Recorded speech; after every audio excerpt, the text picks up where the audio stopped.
میرے بھائیوں اس طرح سے قرآن کو پہچانو، اس طرح سے قرآن کو جانو، جیسے کہ اعوذ باللہ من الشیطان الرجیم، بسم اللہ الرحمن الرحیم، القاریہ ملقاریہ وما ادراک ملقاریہ یوم یکون الناس کالفراش المبثوث فتکون الجبال کالعہن المنفوش فاما من ثقلت موازینہ فہو فی عیشۃ راضیہ واما من خفت موازینہ فامہ ہاویہ وما ادراک ما ہی نار حامیہ۔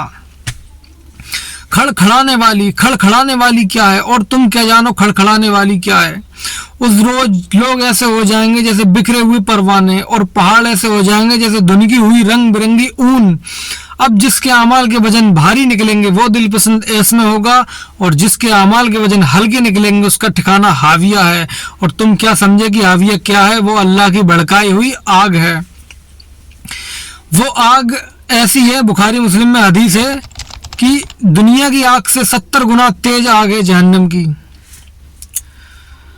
اعوذ باللہ من الشیطان الرجیم، بسم اللہ الرحمن الرحیم، الہاکم التکاثر حتی زرتم المقابر کلا سوف تعلمون ثم کلا سوف تعلمون کلا لو تعلمون علم الیقین لترون الجحیم ثم لترونها عین الیقین ثم لتسألن یومئذ عن النعیم۔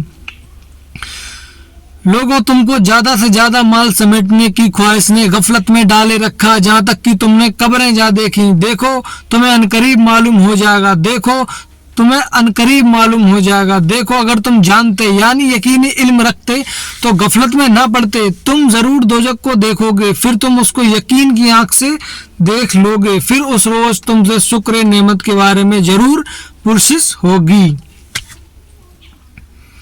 آدمی کہتا ہے اگر دوزخ ہے تو ہمیں دکھاؤ، تو ایک ہوتا ہے علمی یقین، ایک ہوتا ہے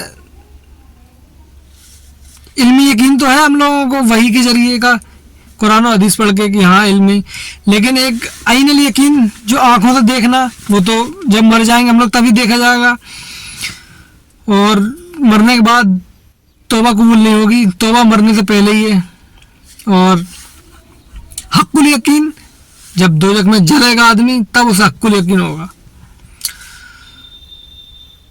اعوذ باللہ من الشیطان الرجیم، بسم اللہ الرحمن الرحیم، والعصر ان الانسان لفی خسر الا الذین آمنوا وعملوا الصالحات وتواصوا بالحق وتواصوا بالصبر۔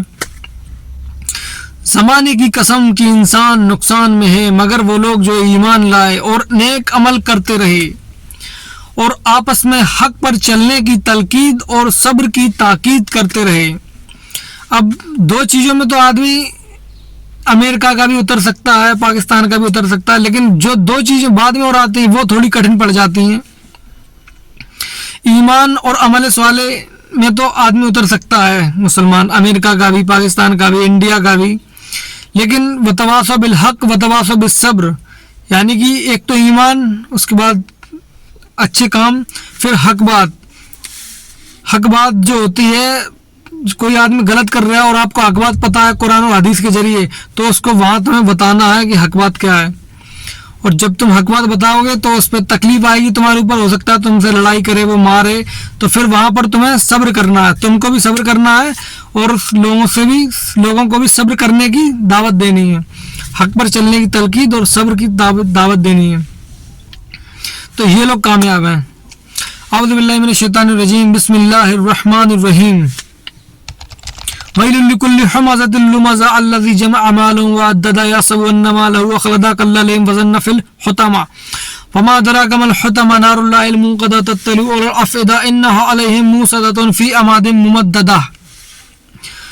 ہر غیبت کرنے والے، تانے دینے والے کی خرابی ہے جو مال جمع کرتا ہے پھر اس کو گن کر رکھتا ہے اور وہ سمجھتا ہے اس کا مال اس کی ہمیشہ کی زندگی کا موجب ہوگا، ہرگز نہیں، یہ ضرور اتامہ میں جھونک دیا جائے گا۔ اور تم کیا سمجھے کہ اتامہ کیا ہے؟ وہ اللہ کی بھڑکائی ہوئی آگ ہے جو دلوں تک جا پہنچے گی، بے شک وہ اس میں بند کر دی جائیں گے، یعنی آگ کے لمبے لمبے ستونوں میں۔ تو میرے بھائیوں، یہ کچھ سورہ تھیں جو میں نے آپ کو پڑھ کر سنائی، اس کا ترجمہ بتایا۔ اسی طریقے سے ہم لوگوں کو قرآن کو سمجھ کر پڑھنا چاہیے اور اپنی زندگی میں قرآن کو اتارنا چاہیے اور قرآن کو مضبوطی سے پکڑنا چاہیے اور رسول اللہ صلی اللہ تعالیٰ علیہ وسلم کی سنت پر عمل کرنا چاہیے اور ہم لوگوں کو ایک سچا اور نیک مسلمان بننا چاہیے اور پورا اسلام میں داخل ہو جانا چاہیے۔